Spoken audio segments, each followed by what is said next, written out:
Välkommen till Skellefteå Stories, ett personligt och nära samtal om hur Skellefteå utvecklas och växer. Här får du träffa intressanta personer som på ett eller annat sätt är en del av allt som händer just nu. I det här avsnittet möter vi Kristoffer Svanberg på Nodepole och tittar närmare på vilka olika förutsättningar och resurser som Skellefteå och norra Sverige har som gör oss till en framgångsrik region. Välkommen Kristoffer! Tack så mycket! Vem är du? Jag är väl här på grund av mitt jobb kan jag tänka mig. Jag arbetar som marknads- och kommunikationschef i ett företag som heter Nodepole. Och det kanske inte är känt för en bred allmänhet, men vi arbetar mycket med att få stora industrietableringar till Sverige. Mm. Vad är det du gör på dagarna i ditt jobb? Ja, i mitt jobb så handlar det väldigt mycket om att föra fram och kan man säga globalt marknadsföra de fördelar som Sverige har. Och det finns ju en hel del sådana när det gäller stora industrietableringar. Så att det handlar väl om att identifiera intressanta företag, intressanta människor. Det handlar om internationella mässor och konferenser och en hel del social media och så vidare. Så att det handlar om att sälja Sverige kan man säga. Vad är det som gör norra Sverige och Skellefteå hett just nu? Ja, men det finns flera saker. Och för att bara ta en kort bakgrund så kan man säga att i Sverige så har vi, i norra Sverige framförallt, så har vi en stor tillgång till förnybar energi. Och det där är vi i Sverige ganska vana vid. Det är inte någon stor grej för oss egentligen. Men i dagsläget så finns det då ett antal globala trender som gör att vissa branscher växer väldigt, väldigt snabbt. Och gemensamt för de här är att de har stora behov av mycket energi för det de gör. Om vi då har mycket energi att tillgå så blir det här en stor fördel för oss. Sen finns det andra saker med Sverige som historiskt är väldigt starka. Vi är en väldigt stark industrination. Vi har en väldigt goda kommunikationer. Vi har god tillgång till olika råvaror.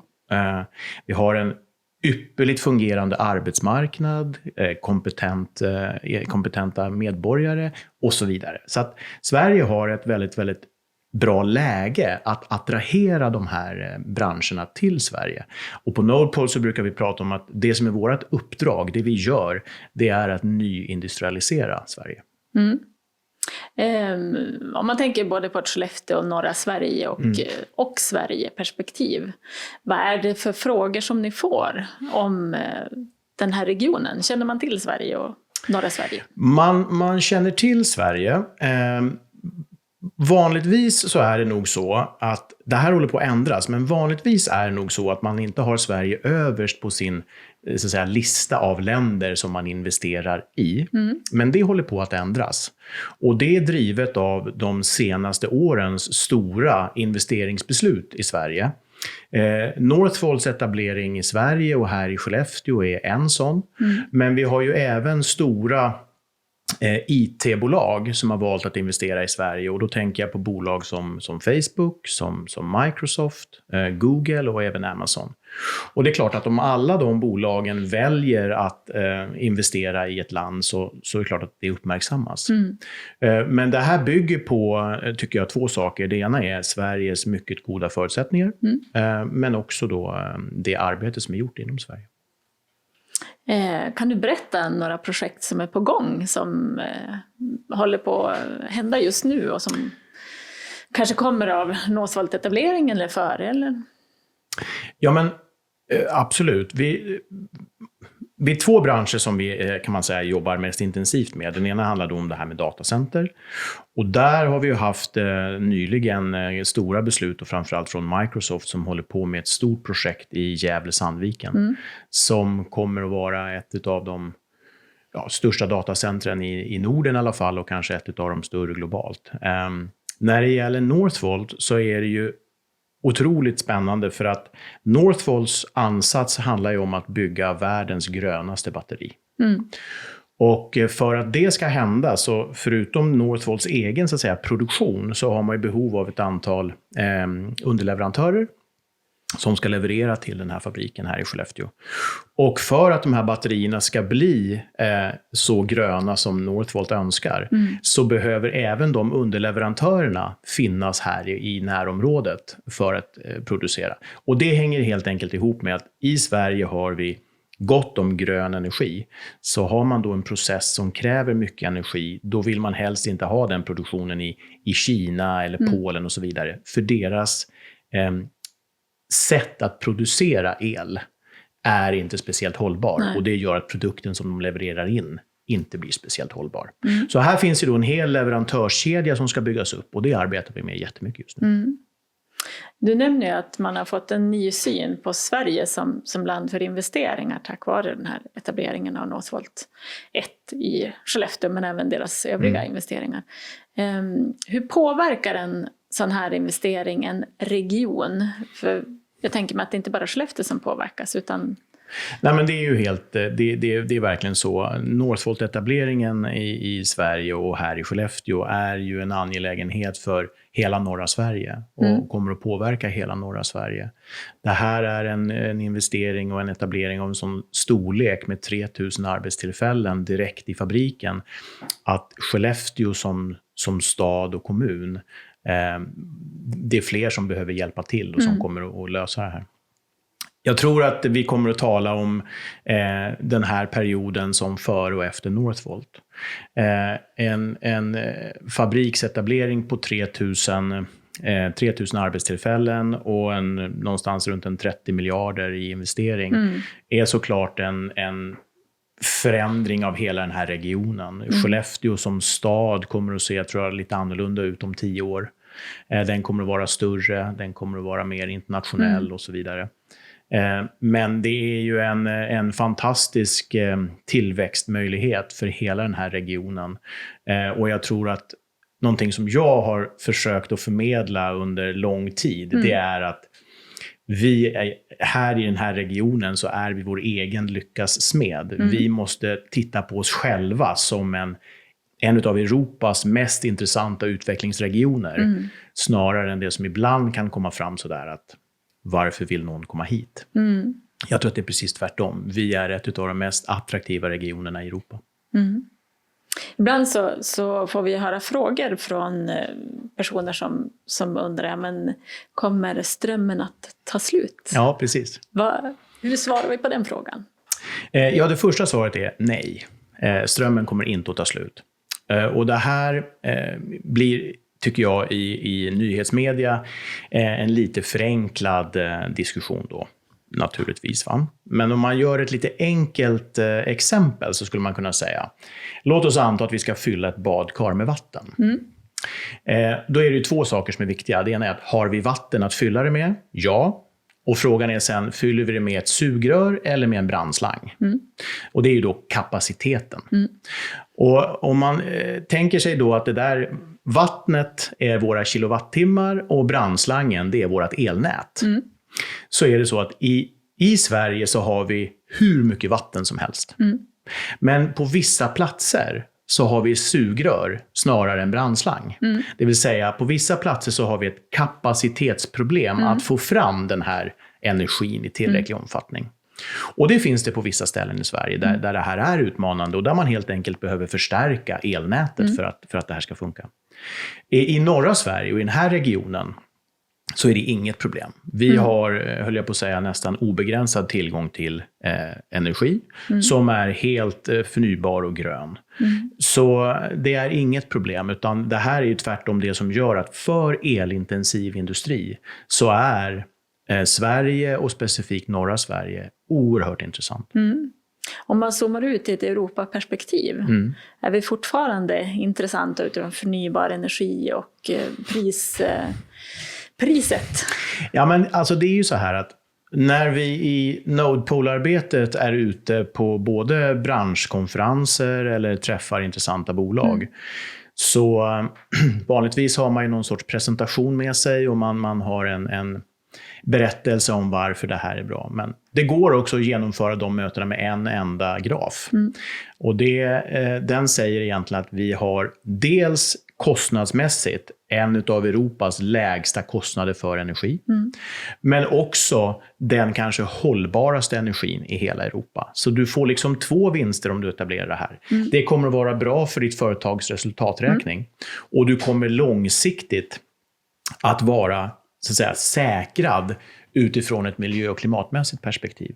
Och den här frågan, för 10-15 år sedan så var ju klimatfrågan inte alls på agendan. Nej. Idag så finns det ju egentligen ingen verksamhet som inte behöver förhålla sig till den frågan för att man ska vara långsiktigt konkurrenskraftig. Och de här 2 sakerna gör ju då att de basförutsättningarna i Sverige är ju kanske de absolut bästa i hela Europa. Vi har pratat om tillgången till energi, vi har pratat om den här kompetensen som finns i regionen. Vad finns det mer för viktiga faktorer som behöver vara på plats för att man ska kunna etablera sig framgångsrikt i en region? Ja, men kommunikation är ju jätteviktig. Och det handlar inte bara om kommunikation, så att säga, och transporter av människor utan även utav varor. Och det faktum att vi har både bra spårbunden kommunikation, vi har en hamn som står inför en fantastisk utveckling. Vi har en internationell flygplats som har bra med kapacitet och kan byggas ut ännu mera. Alla de där sakerna gör att vi har väldigt goda kommunikationer i det här området. Och samma sak där, om man är ett stort internationellt IT-bolag eller om man är i det här fallet Northvolt, så finns det också bolag som finns och verkar här på ett väldigt bra sätt. Så man behöver heller inte gissa om det där funkar eller inte, utan man kan se att det finns och fungerar. Men om man säger så här, det kommer att vara oerhört välkommet när Norrbotniabanan kommer på plats också. Jag tror man kan egentligen aldrig få för mycket av den här kommunikationen, utan ju mer desto bättre. Och du pratar också om rådigheten över de här viktiga delarna. Vilka fördelar har Skellefteå där? Ja, men jag tror att det faktum att Skellefteå har ett ägande av många av de här sakerna, det gör ju att man för stora bolag som vill etablera sig här, eller små bolag för den delen, om man kommer överens om förutsättningar för en sån etablering så kan man känna sig väldigt trygg med att de sakerna också kommer att infrias. Det går att göra lösningar för transporter eller för olika investeringsbeslut och annat där kommunen och dess olika partners kan leverera på det. Och det tror jag var väldigt viktigt, exempelvis i Northvolt-processen, att det var ett sätt för ett projekt som Northvolt är ett projekt med en del risk naturligtvis. Och det här blir ju ett sätt att minska den risken och kanske också kunna plocka bort saker som inte längre är en risk. Och den där tryggheten, om man sitter med en stor etablering på kanske flera miljarder kronor, det är nog väldigt, väldigt välkommet. Och här har Skellefteå väldigt goda förutsättningar. Gröna investeringar, hållbara investeringar, vad kräver de för förutsättningar som vi kan leverera våran region? Ja, men återigen, man måste liksom förhålla sig till den klimatutmaning som finns. Och det finns ju diskussioner om hur allvarlig den är. Det utifrån ett industriellt perspektiv, det kan man egentligen, höll jag på att säga, strunta i. Den är här och om den är jättestor eller lite mindre stor, det spelar inte så stor roll. Den är här, man måste förhålla sig till den. Tittar vi på EU-kommissionären Ursula von der Leyens linjetal för några veckor sedan, där man då skruvar upp EUs ambition när det gäller utsläpp av CO2, så är ju det någonting som i princip alla bolag behöver förhålla sig till. På Nodepol så gör vi varje år en undersökning där vi pratar med över 4 000 människor i både USA, Europa och Asien för att titta på deras attityder kring de här frågorna. Och en fråga vi ställer som är väldigt intressant är ju: vem är det som du tycker har ansvar för att hantera den här saken? Och intressant är att den största andelen som tycker att ansvaret, det ligger hos företagen. Det är alltså inte politikerna, de finns också med där givetvis. Men den breda allmänheten i världen, får man ju då säga, de vill att bolagen själva ska ta ansvar för att jag ska kunna konsumera och göra saker på ett hållbart sätt. Och det tycker jag är väldigt uppmuntrande att det är på det sättet. Men den här trenden, den kommer bara att växa sig starkare.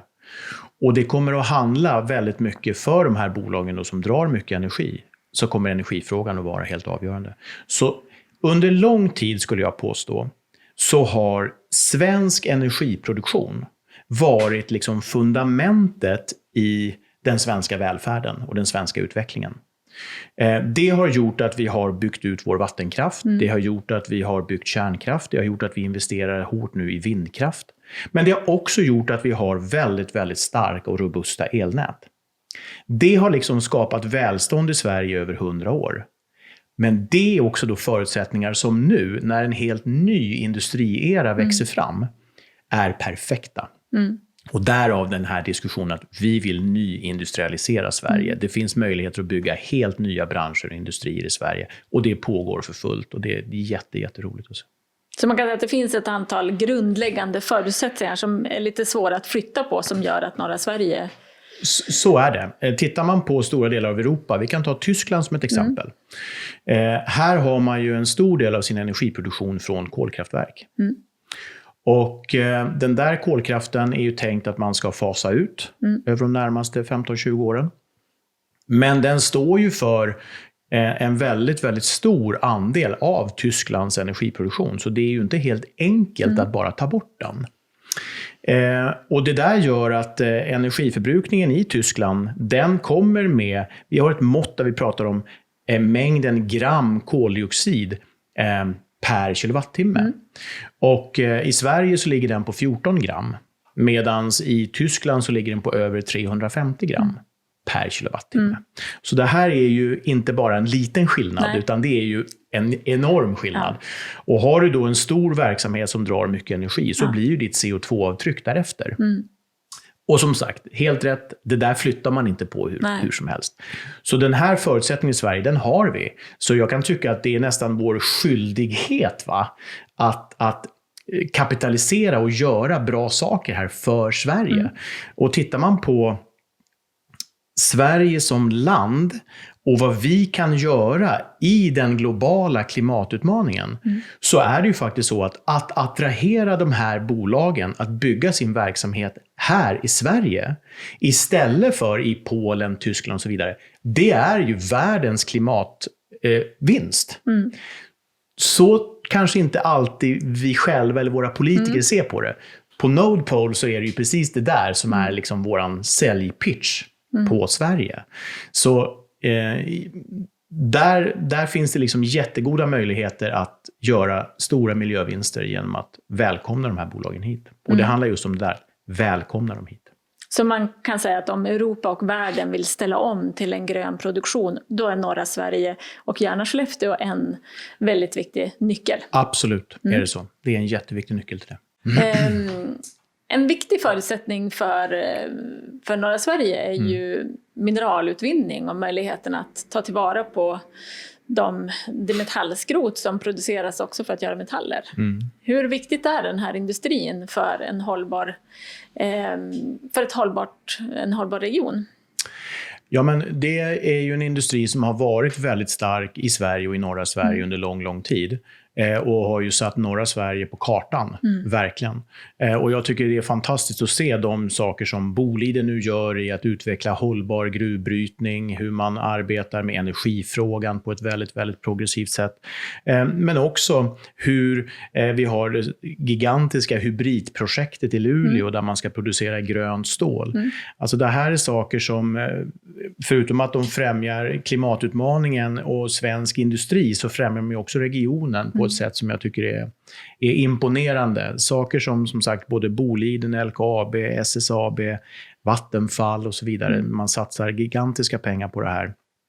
Kommer att driva utveckling och kommer att hjälpa till både med svensk industriutveckling men också en mer hållbar exempelvis stålproduktion. För man kan säga att det är viktiga förebilder ur ett globalt perspektiv också, att vi har en industri som klarar av att producera hållbara metaller. Verkligen, och jag tycker att förutom att det liksom sätter den här regionen på kartan på ett sätt som är väldigt, väldigt spännande, så blir det också någonting som bygger faktiskt varumärket Sverige. Sverige som land är ju globalt sett oerhört progressivt. Och det här visar ju att även vår industri och kanske industrier som i publikt medvetande kanske är statiska och det händer inte så mycket. I själva verket är gigantiska utvecklare av sin egen verksamhet. Trots att man har jobbat med det så pass länge. Och det är såklart en inspiration för oss alla, tycker jag. Nu kommer det ju att ske väldigt mycket. Det sker redan idag mycket i Skellefteå. Vi har Northvolt som etablerar sig. Vi har bygget av världens högsta byggnader i trä, Sara kulturhus. Vi har förlängt rullbanan på Skellefteå Airport. Vi har investeringar i vind- och vattenkraft. Vi ska bygga bostäder. Vi investerar i skolor. Vad ser du? Och det här ska ske på ganska kort tid. Ja.